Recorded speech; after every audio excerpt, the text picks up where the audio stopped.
is a sort of a great obstacle that has come in your way. Sometimes even it could be calamitous. It might also happen. Then you will wonder, what is this? Is this the nature of the entire world, or is it nature of? Is there any power? Is there any God? See, that question will come automatically. If someone asks you, is there a God? Certainly the question, what else is there? Are you able to explain anything? If there is a God in the sense, because we can say, the God is there, God is not there. And what else is there? Will you be able to say? Will you be able to take the responsibility to say that?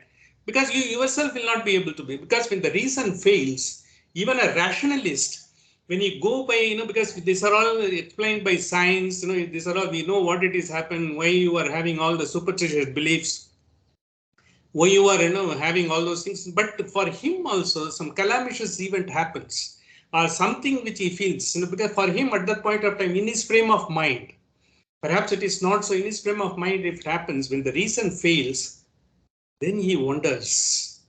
Most of the people, when the reason fails, the faith begins.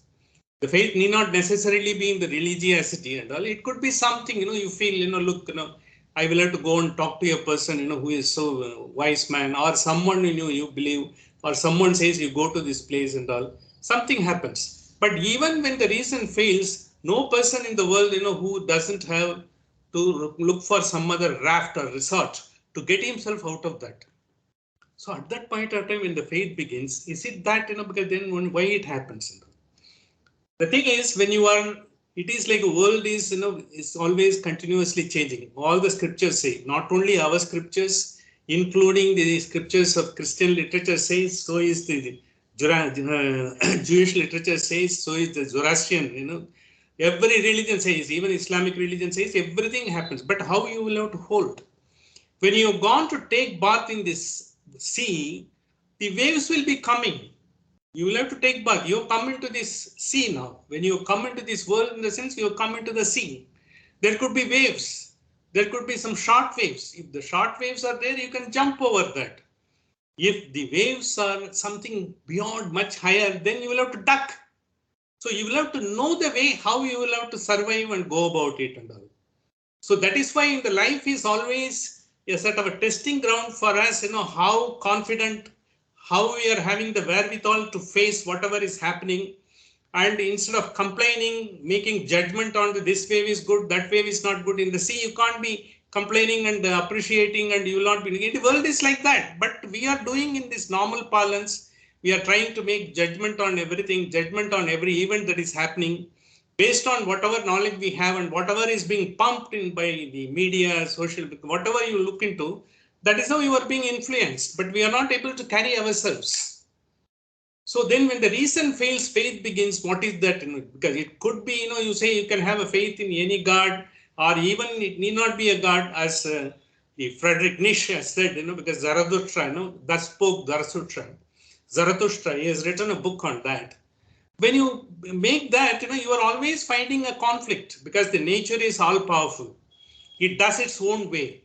It brings the storm. If at any point of time you will find some part of the United States is always having a problem, either the storm, or there is a tornado, or there is a there's a landslide, or something is happening. It is happening all over the world. Even in our country, it is happening. Some part of the north, you have a flood, and some part of the south, you've got drought, because all these things are happening. When it's happening, you will not be able to just, that is all the more powerful. But, for you, we being a mortal, how we will have to face it, and there is always a conflict. So basically, what we do, when you have a faith, when you have a confidence to face anything that comes in the life, so then what happens, the faith begins. When the faith begins, what do you think, because the initial stages of the faith, you're trying to ward off. You always try to request for the right circumstances, or the right, because the resources to make you capable of facing this world. If you are a poor, you want money, and if you are having a problem, you've got a psychic problem, you want something, you've got a fear psychosis, you want something else. And if you are brought up in a very secluded and protected environment, you are not able to face the world. That's why, because people are being, because in the up west, because even the young age, people have been allowed to go by themselves to face the world. So they have to know how to stand up in the sea and take bath. Not to be worried and not to be, because always, the waves are higher, the waves are smaller, and how am I to face? And you'll have to face it. So that's why when the faith, when it begins, you immediately ask for all those equipments, resources to try to ward off whatever you think are the obstacles. We forget one thing, because how, because how you can develop, in a steel also, unless it's been put onto the fire, it will not be able to get the strength, it is required to be given.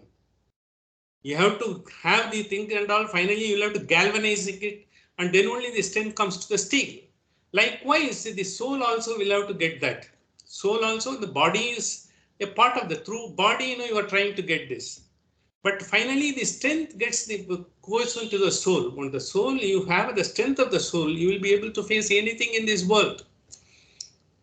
You will not be able to nirbhayatvam, what they call it. Bhaja Govindam, Govindam, Bhaja Mudamate.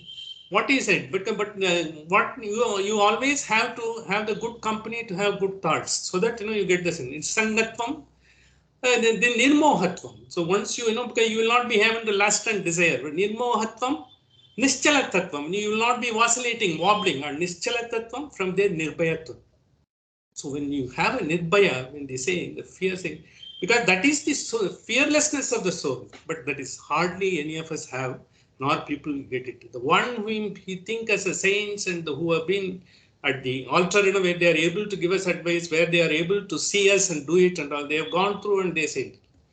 That is why the Raghavendra Swami, who has written, because he has written the bhashyas of all the he has written something called a Kandartha on all the bhashyas of Madhvacharya, because Madhvacharya's bhashya are terse, very difficult to understand. It has got so many references in there. Whereas people like us, we are all uninitiated. It is the Raghavendra Swami's Kandartha on all the Upanishads that helps us to understand to some extent, based on and related to the experience what we have in this world, and trying to make some changes in your attitude, changes in your thinking. That is what finally takes you.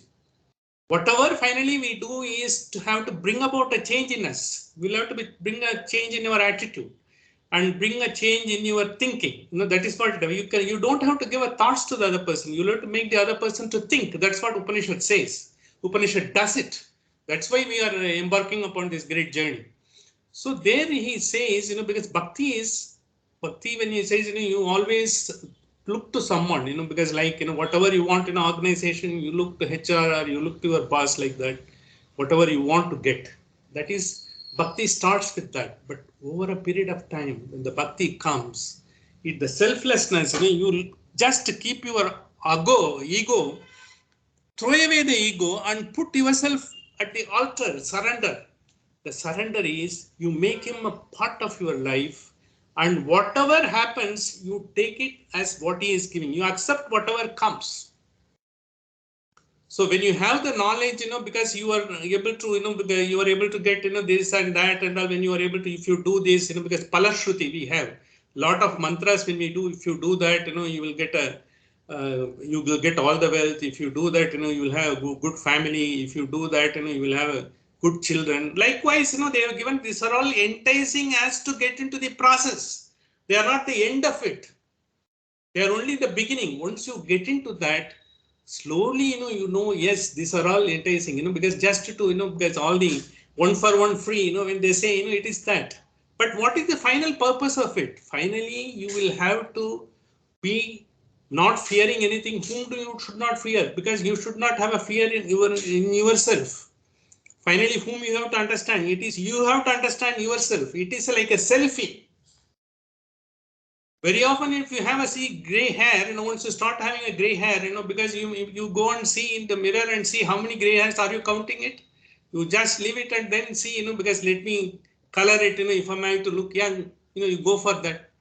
Because you don't want to see yourself, with the gray hair. The pepper gray, you don't want to see that. That is selfie, because you are not able to see yourself. The fearlessness is you are able to see yourself and finally bring it, because remove all the garbages, remove all the fear psychosis to bring into one of the indefatigable, because you are the highest, you don't have any fear whatsoever to face anything. First, you will have to be having a fearlessness on your own self. That is the Swarupa Jnana. What is our Swarupa Jnana? So we have got a lot of plus minuses and all. We have got our strength, weaknesses and all. We are very happy to look at our strength and highlight the strength. That is what the living happens. But how am I to correct my weaknesses? How am I to use the opportunities that God has given? The opportunity is know ourselves and go about that and see, because that just sort of, the mere living, because eating, drinking and sleeping, the mundane life is not the end and all of it, because there is something beyond. Everyone wants to have a self-esteem. Self-esteem come, because when others think, that you have got done something at all, that is to start with. Afterwards, you will have to grow up in your own esteem. No one need to do anything. In your own esteem, when you look at that, am I? And then, it is always the goalpost will be shifted.